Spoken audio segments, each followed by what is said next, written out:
Hai, selamat datang. Hari ini kita belajar tentang upaya mempertahankan kemerdekaan Indonesia. Nah, sebelum kita mulai, tujuan pembelajaran hari ini adalah menyebutkan makna upaya mempertahankan kemerdekaan melalui peta pikiran. Dan yang kedua, menjelaskan perjuangan mempertahankan kemerdekaan Indonesia melalui diplomasi. Nah, selanjutnya, upaya mempertahankan kemerdekaan Indonesia. Sebelum kita mulai, proklamasi kemerdekaan Indonesia pada 17 Agustus tahun 1945 merupakan bentuk pernyataan bahwa Indonesia telah merdeka. Namun, sekutu masih berupaya untuk menguasai beberapa kota besar di Indonesia. Sehingga, baik pemerintah dan masyarakat Indonesia berupaya untuk mempertahankan kemerdekaan Indonesia. Nah, ada dua cara bagaimana mempertahankan kemerdekaan Indonesia. Yang pertama yaitu melalui pertempuran, dan yang kedua melalui diplomasi atau perundingan. Nah, yang pertama yaitu melalui pertempuran. Nah, pertama adalah pertempuran di Surabaya. Pasukan sekutu mendarat di Surabaya pada 25 Oktober tahun 1945 di bawah pimpinan A.W.S. Maladi dengan alasan untuk melucuti tawanan perang. Namun, kenyataannya tentara sekutu melakukan penyerangan di penjara Kalisosok dan berusaha melepaskan tawanan perang Belanda. Sekutu kemudian berupaya menduduki tempat-tempat penting di Surabaya. Rakyat pun tidak mematuhi perintah dari sekutu, yaitu menyebarkan perintah tersebut melalui pesawat udara agar rakyat menyerahkan senjata yang telah direbut dari tentara Jepang. Akhirnya, Presiden Soekarno pun datang ke Surabaya untuk berunding dengan A.W.S. Maladi pada 30 Oktober tahun 1945 dengan hasil akan diadakan gencatan senjata. Namun kenyataannya Belanda melanggar hasil perundingan tersebut dan mengeluarkan ultimatum pada 9 November tahun 1945 yang isinya meminta rakyat Indonesia untuk menyerahkan senjata hasil rampasan dari tentara Jepang. Jika tidak, Belanda akan terus menyerang kota Surabaya baik dari darat, laut, maupun dari udara. Rakyat pun mengabaikan ultimatum tersebut dan terjadilah pertempuran besar pada 10 November tahun 1945 yang membumi hanguskan kota Surabaya.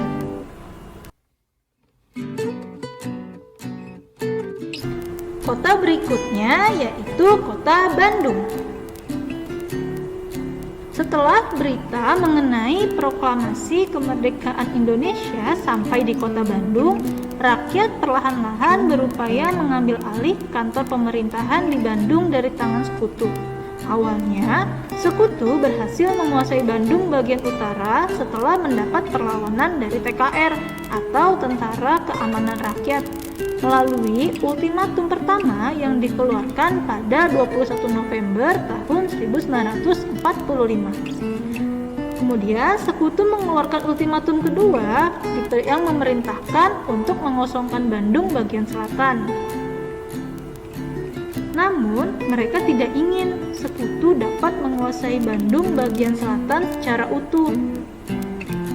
Akhirnya, sebelum rakyat pergi dari kota Bandung, mereka pun TRI bersama rakyat membumi hanguskan kota Bandung bagian selatan.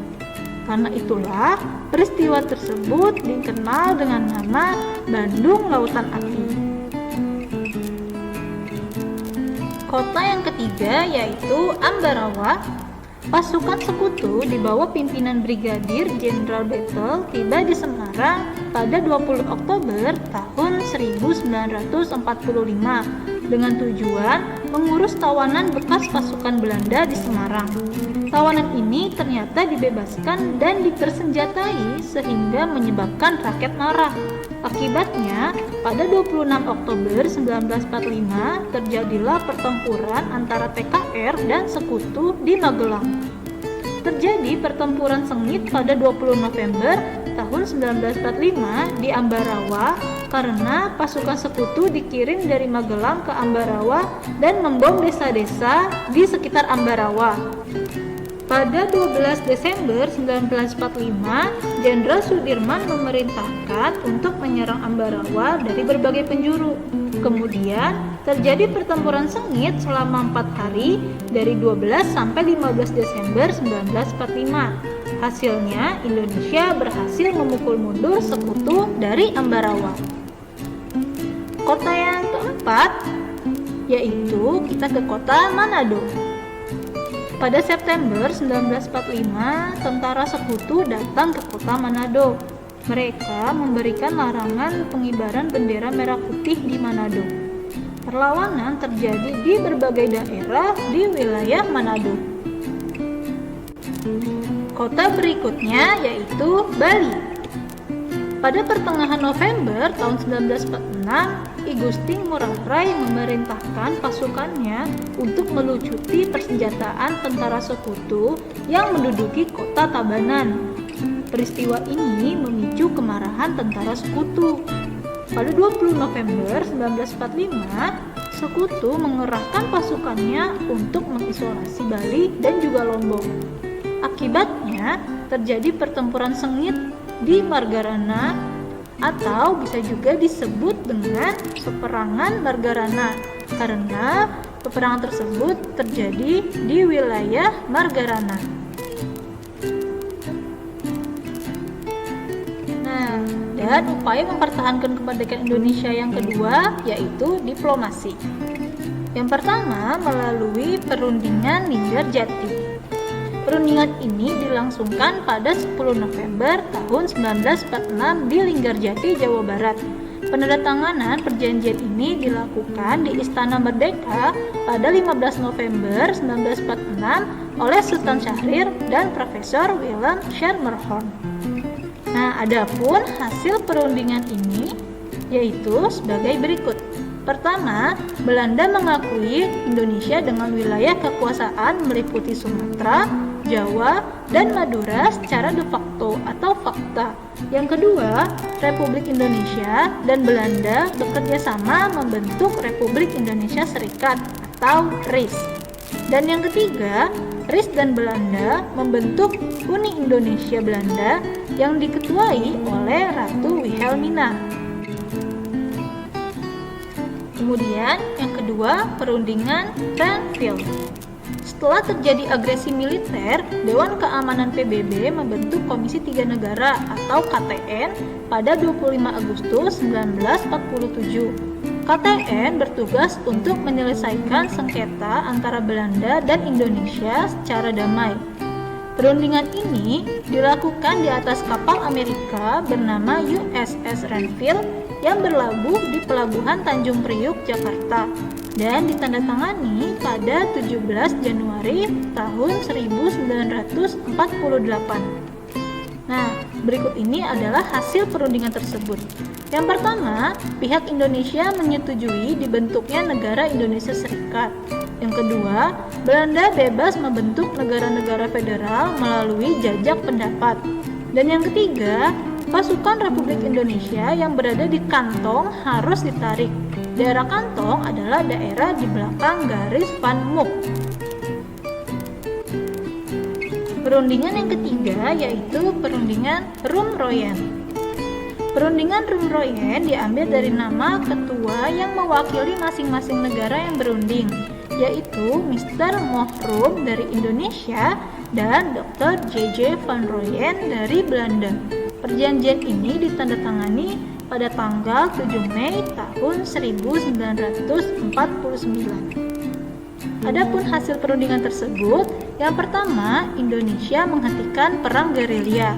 Yang kedua, Belanda menghentikan aksi militer dan membebaskan tahanan politik. Yang ketiga, pemerintah Indonesia kembali ke Yogyakarta.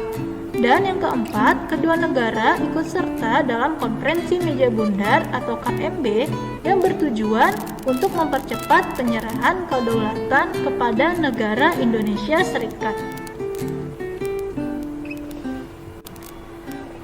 Selanjutnya adalah Konferensi Inter-Indonesia. Konferensi Inter-Indonesia diadakan untuk menyatukan pandangan politik dalam upaya menghadapi Belanda di Konferensi Meja Bundar.